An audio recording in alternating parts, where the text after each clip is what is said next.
नमस्कार। DD UP पर आप सबका बहुत बहुत स्वागत करते हैं। कार्यक्रम है सेहत आपकी। वायु प्रदूषण एक गंभीर और सार्वजनिक समस्या है जिसका हमारे स्वास्थ्य पर प्रतिकूल प्रभाव पड़ रहा है, खासतौर पर देखा जाए तो श्वसन संबंधी बीमारियों पर। और इसीलिए वायु प्रदूषण से होने वाले रोगों के बारे में जागरूकता होना, उन्हें समझना आज के परिप्रेक्ष्य में बहुत अधिक आवश्यक है। और हमारा आज का कार्यक्रम इसी विषय पर आधारित है। आइए आगे बढ़ते हैं और देखते हैं हमारे आज के कार्यक्रम का विषय क्या है।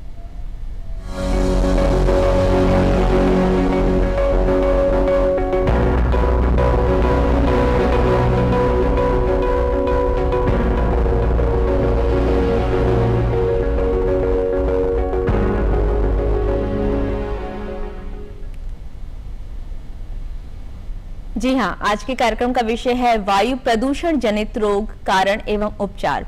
इस विषय पर जानकारी देने के लिए आज बहुत ही एक्सपर्ट हमारे साथ जो जुड़ रहे हैं, बहुत ही खास है। उनसे आपका परिचय करा देती हूँ। हमारे साथ हैं डॉक्टर सूर्यकांत त्रिपाठी। सर, आपका बहुत बहुत स्वागत है। एचओडी हैं department of respiratory medicine, KGMU Lucknow से। और दर्शकों, जैसा कि आप जानते हैं, सेहत आपकी कार्यक्रम सजीव फोन इन कार्यक्रम है जिसमें विषय से संबंधित यदि आपकी भी कोई समस्या है, कोई सवाल आप जानना चाहते हैं तो आप हमें फोन कर सकते हैं। फोन करने के लिए नोट कर लीजिए हमारे फोन नंबर्स 0522401598, 052222055756। आपकी फोन कॉल्स का हम इंतजार कर रहे हैं। तब तक चलते हैं डॉक्टर साहब की तरफ। डॉक्टर साहब, जैसा कि विषय है वायु प्रदूषण जनित रोग, नाम से तो समझ में आता है कि वायु प्रदूषण से होने वाले रोग, लेकिन इसे एक एक्सपर्ट के नजरिए से हम कैसे समझ सकते हैं? देखिए शिवानी जी, ऐसा है कि पहले तो मैं इस उत्तर प्रदेश दूरदर्शन को बधाई देता हूँ आप सभी को कि बहुत ही ज्वलंत विषय पर आपने ये परिचर्चा रखी है। बिल्कुल सर। अभी कुछ दिन पहले 7 तारीख को यानी 7 सितंबर को पूरी दुनिया में यूनाइटेड नेशंस की तरफ से international day for clean air ये मनाया गया जी। और अगर हम वायु की बात करें, पहले प्रदूषण की तो हम बाद में बात कर लेते हैं, तो हम सांस कहां से लेते हैं? इसी वातावरण से लेते हैं। और अगर ये वातावरण से सांस हमें शुद्ध नहीं मिलेगी तो जो हमारी आवश्यकता है शरीर की, जो हमारा काम है शुद्ध वायु का यानी ऑक्सीजन का, अगर वो प्रभावित हो जाएगा तो हमारा पूरा जीवन ही प्रभावित हो जाएगा। बिल्कुल। तो हमारे जीवन की शुरुआत होती है पहली सांस से, हमारे जीवन का अंत होता है अंतिम सांस से, और सांसों से ही हमारा जीवन चलता है जी। लोग कहते हैं कि साहब वो खत्म हो गए, साहब उनकी सांसें जो है वो खत्म हो गई, जाती रही जी। तो हमें ये देखना है कि हम दिन भर में 25,000 बार सांस लेते हैं। हमने कभी सोचा नहीं कि इतनी बार हम सांस लेते हैं। एक बार में हमें जो है वो 500 लीटर की सांस की आवश्यकता पड़ती है, और दिन भर में हमें 500 लीटर ऑक्सीजन मिलती है जो हमें जिंदा रखती है। तो अगर ये 500 लीटर की ऑक्सीजन प्रदूषित रूप में मिलने लगेगी या कम मात्रा मिलने लगेगी तो हमारे शरीर में जिस अंग में ऑक्सीजन कम जाएगी उस अंग की बीमारी हो जाएगी जी। अब चूंकि सबसे पहले हवा जाती है सांस में, और दुर्भाग्य कह लीजिए, मेरा सौभाग्य कर लीजिए कि मैं सांसों का ही चिकित्सक हूँ, मैं लंग का ही स्पेशलिस्ट हूँ। और ये लंग क्या करता है कि वातावरण से शुद्ध वायु लेता है, हमारे शरीर में ऑक्सीजन प्रदान करता है। ये ऑक्सीजन हीमोग्लोबिन के साथ मिलकर यानी रक्त संचरण के साथ मिलकर पूरे शरीर में जाती है और ये डिलीवरी करती है पूरे शरीर में ऑक्सीजन की, हीमोग्लोबिन के साथ कंबाइन होकर। बिल्कुल।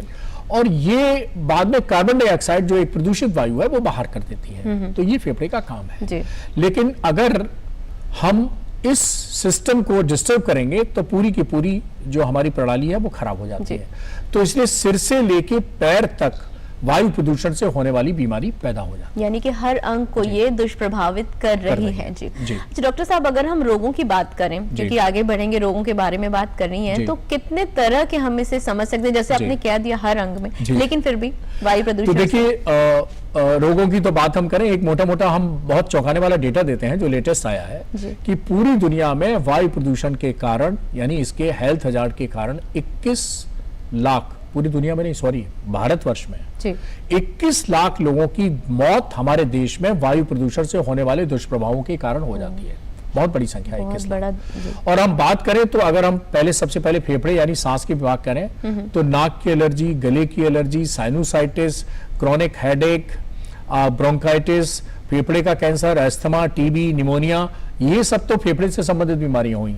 इसके अलावा जब ये वायु प्रदूषण में जो प्रदूषित तत्व होते हैं ये सांस के साथ आते हैं और इनके अलग अलग साइज होते हैं। PM 2.5 है, PM 10 है, सल्फर डाइऑक्साइड है, कार्बन डाइऑक्साइड है, कार्बन मोनोऑक्साइड है, 8 तरह के लगभग कॉन्स्टिट्यूएंट्स होते हैं हमारे वायु प्रदूषण के। और ये सब जब सांस के साथ अंदर जाते हैं, ब्लड सर्कुलेशन में जाते हैं, तो ब्रेन में जाएंगे तो ब्रेन ट्यूमर से लेके क्रोनिक हेडेक, माइग्रेन सब पैदा कर सकते हैं। रात में नींद नहीं आएगी, बहुत सारे डिप्रेशन और एंग्जाइटी और इस तरह की मानसिक अवसाद बीमारियां हो सकती हैं। अगर हम हार्ट की बात करें तो BP है और ये आपका हार्ट अटैक है, ये सब हो सकता है। अगर हम बात करेंगे पैंक्रियाज में ऑक्सीजन कम रहेगी, प्रदूषित तत्व ज्यादा जाएंगे तो हमारी डायबिटीज हो जाएगी। अगर हम किडनी की बात करें, लिवर की बात करें, कोई भी अंग आप ले लीजिए, जिस अंग तक पहुंचेगी ये प्रदूषित वायु वहां को डैमेज करेगी। कुछ इंटरेस्टिंग और हैं जिससे हमारे युवा वर्ग और खासतौर पर लड़कियां बड़ी सतर्क हो जाएंगी जी। बहुत जो पुरुष हैं उनके बाल जल्दी सफेद होने लगते हैं, उनमें जो है वो आपके जो स्पर्म काउंट है वो कम होने लगता है, तो जो उनकी फर्टिलिटी पावर है वो कम होने लगती है। और महिलाएं अगर हम बात करें तो वो जो गर्भ में उनके बच्चा अगर पैल रहा है तो उसको भी ये वायु प्रदूषण प्रभावित करता है, तो बच्चे की इंट्रायूट्राइन डेथ हो सकती है, ग्रोथ रिटार्डेशन हो सकता है और बच्चे को पैदा होते ही एलर्जी, अस्थमा, निमोनिया जैसी बहुत गंभीर बीमारियां बहुत ही गंभीर विषय इसीलिए ये है वायु प्रदूषण। तो डॉक्टर साहब, अगर जैसे आपने अभी कुछ लक्षण तो बताए, लेकिन अगर हम सामान्य लक्षणों की बात करें वायु प्रदूषण से किसी भी रोग के, तो वो सामान्य लक्षण क्या हैं? देखिए, बिल्कुल सबसे पहले क्या होता है हमें वायु प्रदूषण में कि हमें सबसे पहले गला खराब होना या खांसी आना है। बहुत से लोगों को देखा होगा ऐसे करके गला साफ करते रहते हैं, तो समझ लीजिए वो वायु प्रदूषण के चपेटे में आ गए हैं। अगर वो स्मोकर नहीं है, स्मोकर है तो नीम और करेला एक साथ कॉम्बिनेशन हो गया। अब वायु प्रदूषण इतना ज्यादा है कि नॉर्मली हम जब वायु प्रदूषण बहुत ज्यादा होता है तो 10 से 20 सिगरेट का धुआं तो हम ऐसे ही वायु प्रदूषण के कारण पी जाते हैं, ऊपर से अगर आप 10 सिगरेट और पी रहे हैं तो आपका डबल हो गया। तो वायु प्रदूषण में सबसे पहले हमारा गला खराब होता है, फिर सांस लेने की समस्याएं पैदा होती हैं, ब्रोंकाइटिस होती है, क्रॉनिक ऑब्स्ट्रक्टिव पल्मोनरी डिजीज हो सकती है, अस्थमा हो सकता है, टीबी होने का खतरा बढ़ जाता है, निमोनिया होने का खतरा बढ़ जाता है, फ्लू वायरस। अभी आपने देखा जिन जिन शहरों में जिन जिन जगहों पर कोविड के दौरान देखा वायु प्रदूषण ज्यादा था, वहां कोविड ज्यादा हुआ। जी बिल्कुल। इसलिए आप देखिए शहरों में, बड़े शहरों में कोरोना ज्यादा हुआ, गाँव में और पहाड़ी क्षेत्रों में कोरोना कम हुआ, क्योंकि वहां वायु प्रदूषण उतना नहीं था। तो जहां पर वायु प्रदूषण ज्यादा है और इसके अलावा हमें जो मानसिक बीमारियां यानी नींद कम आना, हमारे सिर में दर्द रहना, सुबह हम जाते हैं ऑफिस में, शाम को थक जाते हैं, टायर्डनेस रहना, थकान रहना, मस्कुलर वीकनेस रहना, ये मांसपेशियों में क्रैम्प्स होना, डायबिटीज का हो जाना। लोग कहते हैं कि साहब मैं तो मिठाई भी नहीं खाता था, मुझे डायबिटीज क्यों हो गई, मेरे घर में 7 पुश्तों से डायबिटीज नहीं, मुझे क्यों हो गई? तो ये भी एक कारण है। और फिर अगर एक और चीज देखी गई है, एक शोध हुआ है, उसमें ये पाया गया है कि ऐसी महिलाएं जो हाईवे के किनारे या बहुत ट्रैफिक के किनारे जिनके घर थे, उनके जो बच्चे पैदा हुए उनको एलर्जी, अस्थमा, टीबी, निमोनिया, इन सब की बीमारियां ज्यादा हुई। तो ये साफ साफ दर्शाता है कि वायु प्रदूषण का एक्सपोजर जितना ज्यादा होगा उतनी ही ज्यादा बच्चों में बीमारियां ज्यादा होंगी, बड़े होने पे तो होंगी खतरा बहुत ज्यादा। कॉलर वेट कर रहे हैं, उनसे बात कर लेते हैं। हेलो जी, हेलो, कृपया अपना नाम बताइए और अपना प्रश्न पूछिए। मैडम नमस्कार, शिव कुमार से बोल रहा हूँ। जी सर, बताइए क्या प्रश्न है आपका? जी, शिव कुमार से बोल रहा हूँ मैडम। मेरा सवाल ये है कि वायु प्रदूषण अपने आप होता है कि मानव द्वारा निर्मित है, और इससे वायु प्रदूषण से बचाव करके क्या उपाय करें? जी, बहुत अच्छा प्रश्न है इनका। पहले तो हमारी तरफ से बधाई भाई, इनको अच्छा प्रश्न पूछा इन्होंने। देखिए, जब जीवन बनाया प्रकृति ने कह लीजिए, भगवान ने कह लीजिए, किसी ने भी कह लीजिए, तो वायु बिल्कुल शुद्ध थी। तो ये पूरी तरह से हम जिम्मेदार हैं, मानव जिम्मेदार है और कोई जिम्मेदार नहीं है इसके लिए। हमने क्या किया? हमने पेड़ों को काटना शुरू किया। हमने क्या किया? पेड़ों को जलाना शुरू किया। हमने क्या किया? हमने गाड़ियां सड़क पे दौड़ानी शुरू की। हमने क्या किया? सिगरेट पीनी शुरू की। अब बहुत से लोग कहते हैं साहब बीड़ी सिगरेट हम पी रहे हैं, अपने पैसे खर्च कर रहे हैं, अपना फेफड़ा खर्च कर रहे हैं, आपको इससे क्या मतलब? अरे भाई मतलब है, हवा तो जब कोई बीड़ी सिगरेट पीता है तो 30% धुआं उसके फेफड़े में जाता है, 70% तो इसी वातावरण को प्रदूषित कर देता है। बिल्कुल। तो इसलिए ये कुतर्क नहीं चलेगा। हमने फैक्ट्री लगाई, हमने बहुत सारे कारखाने खोले, हमने इंडस्ट्री लगाई, हमने और सारे ऐसे रोजगार किए जहां धूल धुआं गर्दा बहुत होता है, और हमने इसका ध्यान नहीं रखा। अब जाने अनजाने में और एक काम हुआ, जैसे गांव में महिलाएं लकड़ी के चूल्हे पे खाना बनाती हैं, जी। और वो भी बंद में। आप खुले में लकड़ी के चूल्हे पे खाना थोड़ी देर के लिए बना लीजिए, आधा घंटे के लिए, कोई बात जी। नहीं, वो पूरे वातावरण डिस्पर्स हो जाएगा। लेकिन आप घर के अंदर जब बनाते हैं चहर दीवारी बंद में, तो धुआं वहीं का वहीं रहता है। जी। अब केवल माँ जो या दादी आपकी खाना बना रही हैं या जो भी बना रही हैं, केवल उनको प्रभावित नहीं करता है। 6 घंटे अगर कोई लेडी किचन में है और वो लकड़ी के चूल्हे पे खाना बना रही है, तो उसको 100 सिगरेट के बराबर धुआं हो जाता है, सोचिए आप। जी। और उनके साथ साथ बच्चे भी साथ में रहते हैं, जी। तो उनको भी जाने अनजाने में वो प्रदूषण का खतरा हो जाता है। जी। इसीलिए भारत सरकार ने एक योजना चलाई जिसका नाम उज्ज्वला योजना है। जी। हमें भारत सरकार, हमारे प्रधानमंत्री को धन्यवाद देना चाहिए कि अब तक 11 करोड़ गरीब परिवारों को, जो लकड़ी के चूल्हे पे महिलाएं खाना बना रही थी, अब शुद्ध जी। तरीके से खाना बना रही है। एलपीजी गैस कनेक्शन, उनको फ्री कनेक्शन दिया गया, लकड़ी के धुएं से बचाव उनका हो जाए। जी जी बिल्कुल। तो हम जाने अनजाने में, जैसे अब बहुत छोटा काम है, मान लीजिए कोई ऐसा काम, कोई इंजीनियर है या ठेकेदार है, बिल्डिंग बनाता है। अब बिल्डिंग बनाने के लिए नेशनल बिल्डिंग कोड है जी, उसकी नियमावली है। जी। अब आप ठेकेदार को मालूम ही नहीं जी, है, बिल्कुल। इंजीनियर को जितना मालूम नियमों का नहीं उल्लंघन है हो और रहा है, उनके उतना नियमों का ज्यादा पालन नहीं कर रहे जी, हैं, डॉक्टर तो साहब, पूरे वातावरण में एक प्रदूषित कॉलर है। जुड़ जी, चुके हैं, उनसे बात कर जी, लेते हैं। बड़ा हेलो पॉपुलर है असल में प्रोग्राम आपका। हेलो, जी, आपको हमारी आवाज मिल रही है?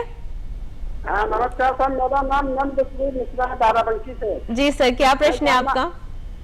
मैं जानना ये चाहता हूँ, अगर शुद्ध अगर हो वायु तो क्या लंबी होगी आयु? तो इसी वाह। प्रकार में जो प्रदूषण फैल रहा है, तो इससे रोकथाम करने के लिए हमें कौन कौन से उपाय करने चाहिए जिससे हमारा जो पर्यावरण वो भी शुद्ध रहे, जो वायु हमको मिले वो भी शुद्ध हो? जी सर, उपाय जानना तो चाहते बहुत हैं? अच्छा उपाय जानना चाहते हैं। तो पिछले 20 सालों में हम लोग इस पे काम कर रहे हैं। जी, हम लोगों ने एक संस्था भी बनाई है, डॉक्टर्स की संस्था है, doctors for clean air. Okay.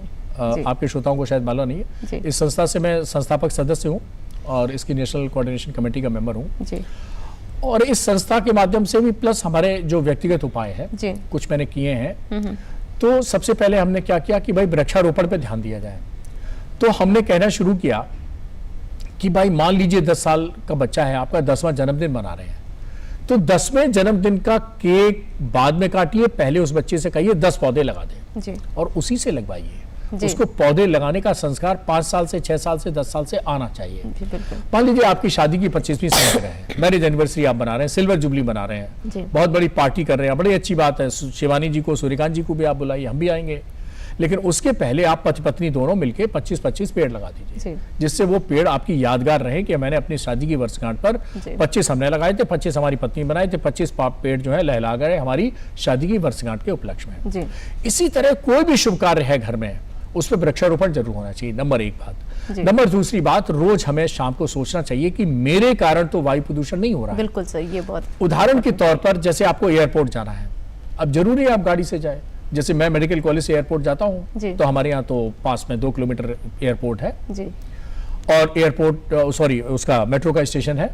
Metro के स्टेशन से मैं एयरपोर्ट चला जाता हूँ, आधे घंटे में पहुंच जी। जाता हूँ। जितना हो सके पब्लिक जितना हो सके पब्लिक ट्रांसपोर्ट का इस्तेमाल जी। करिए। दूसरी बात, आप कार को शेयर करिए। जी। उदाहरण के तौर पर छोटी कॉन्फ्रेंस में आप जा रहे हैं कहीं, यहाँ से मान लो 10 डॉक्टर जा रहे हैं, जी। तो 10 डॉक्टर आप 2-3 गाड़ियों में जा सकते हैं, कारपूल लेकिन कर नहीं सकते पूरा सब 10 अपनी गाड़ी से जाएंगे, ऐसा मत जी। करिए। जी।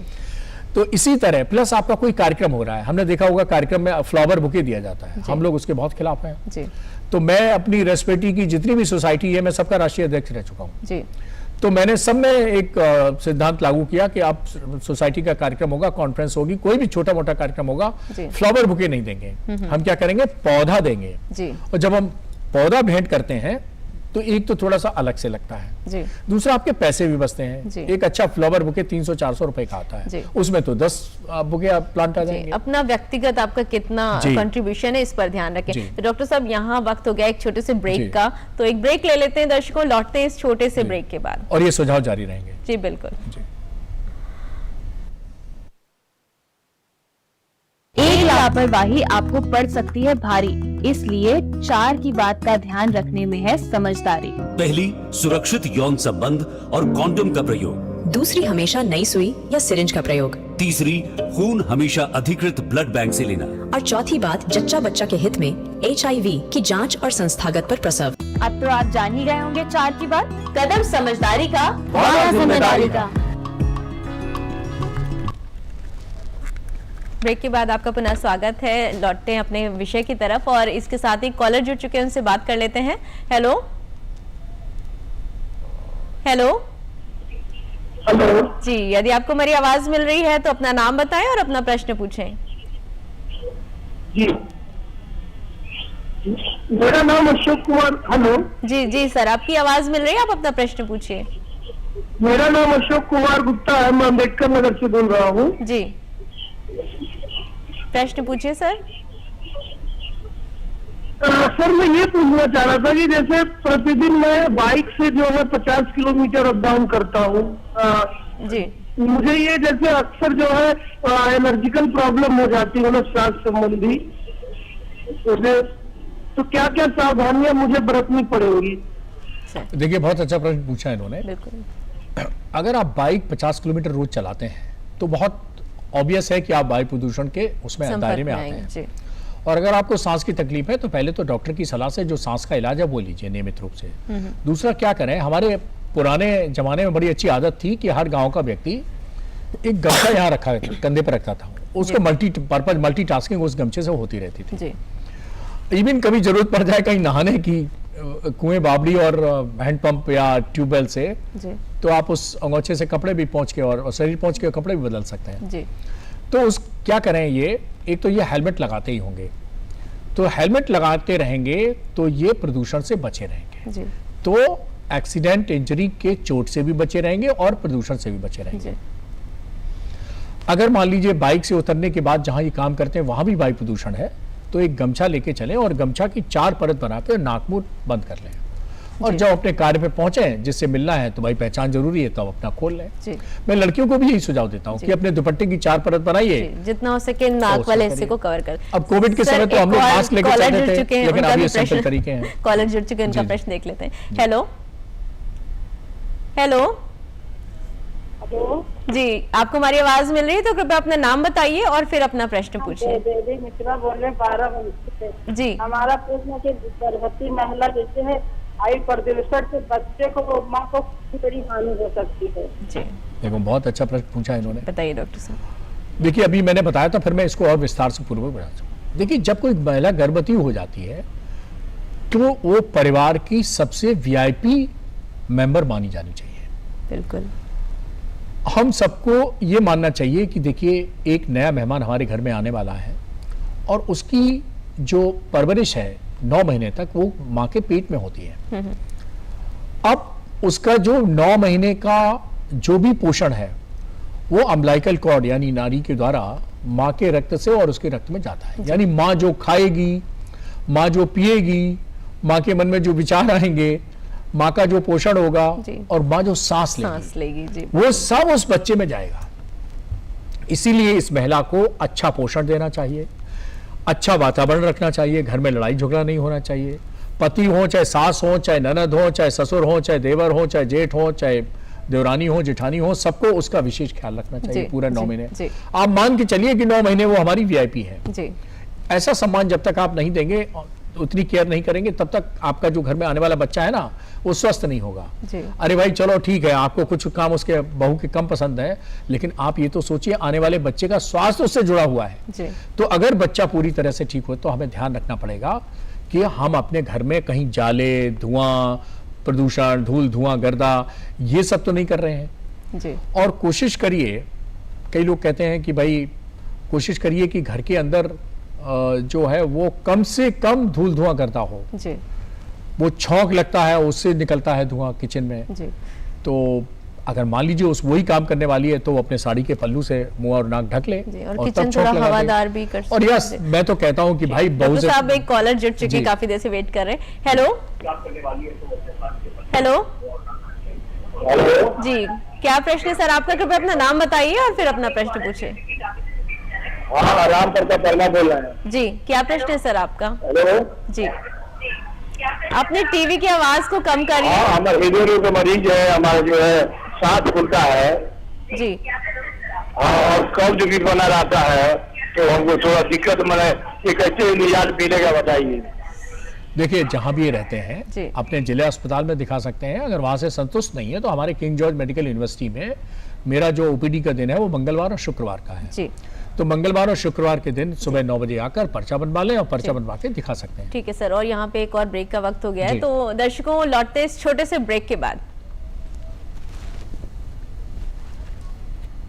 एक लापरवाही आपको पड़ सकती है भारी, इसलिए 4 की बात का ध्यान रखने में है समझदारी। पहली, सुरक्षित यौन संबंध और कॉन्डोम का प्रयोग। दूसरी, हमेशा नई सुई या सिरिंज का प्रयोग। तीसरी, खून हमेशा अधिकृत ब्लड बैंक से लेना। और चौथी बात, जच्चा बच्चा के हित में HIV की जांच और संस्थागत पर प्रसव। अब तो आप जान ही गए होंगे 4 की बात। कदम समझदारी का, वादा जिम्मेदारी का।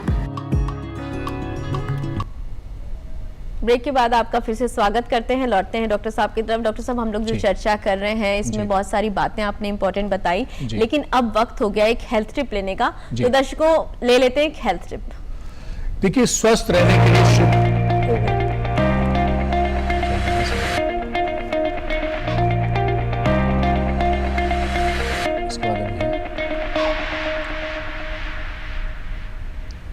डॉक्टर साहब, आज जी। इस सेगमेंट के माध्यम से हमारे दर्शकों को क्या हेल्थ टिप देना चाहेंगे आप? जी, मैं कहूंगा कि शुद्ध वायु स्वस्थ रहने का सबसे बड़ा तरीका है। जी। और शुद्ध वायु करने के लिए डॉक्टर्स फॉर क्लीन एयर जैसा हमने संस्था बनाई, एक हमने अभियान चलाया हुआ है जी। वायु मित्र बनाने का। जितने दर्शक हमें देख रहे हैं वो सब वायु मित्र बने। करना क्या है आपको कि शुद्ध वायु करने के लिए वृक्षारोपण करते रहिए। शुद्ध वायु करने के लिए संकल्प लीजिए कि ना तो आप धूम्रपान करेंगे ना किसी को करने देंगे, और कर रहे हैं तो उनको रोकेंगे। अगर आप धूम्रपान, पान मसाला, बीड़ी, सिगरेट, तंबाकू का इस्तेमाल करने को रोकना चाहते हैं, आप नहीं सफल हो पाते हैं, तो हमारे विभाग रेस्पिरेटरी मेडिसिन डिपार्टमेंट में king George medical university Lucknow में हम लोग tobacco cessation clinic, smoking cessation clinic भी चलाते हैं, उस पर आ सकते हैं। जी। इसके अतिरिक्त जो भी इंजीनियर, ठेकेदार या ऐसे इंडस्ट्री के मालिक हैं, वो अपने यहाँ ये सुनिश्चित करें कि बिल्डिंग कोड जो होता है उसका पालन हो, कंस्ट्रक्शन के नियमों का पालन करो हो। और इंडस्ट्री के मालिकों से मेरा निवेदन है कि साल में अपने सभी कर्मचारियों की फेफड़े की कार्यक्षमता की जांच और चेस्ट का एक एक्सरे अवश्य कराएं। जी बिल्कुल। तो डॉक्टर साहब, आपने इतनी महत्वपूर्ण जानकारी दी, अपना समय निकाला हमारे सब दर्शकों को, इसके लिए आपका बहुत बहुत धन्यवाद। सभी को धन्यवाद। और दर्शकों, इसी के साथ आपसे कहना चाहते हैं कि आज के कार्यक्रम से जुड़ा हुआ यदि कोई सुझाव आप हम तक भेजना चाहते हैं तो सोशल मीडिया के विभिन्न लिंक्स हम अपने स्क्रीन पर दिखा रहे हैं, आप उन्हें नोट कर लें और हम तक अपने सुझाव भेज सकते हैं।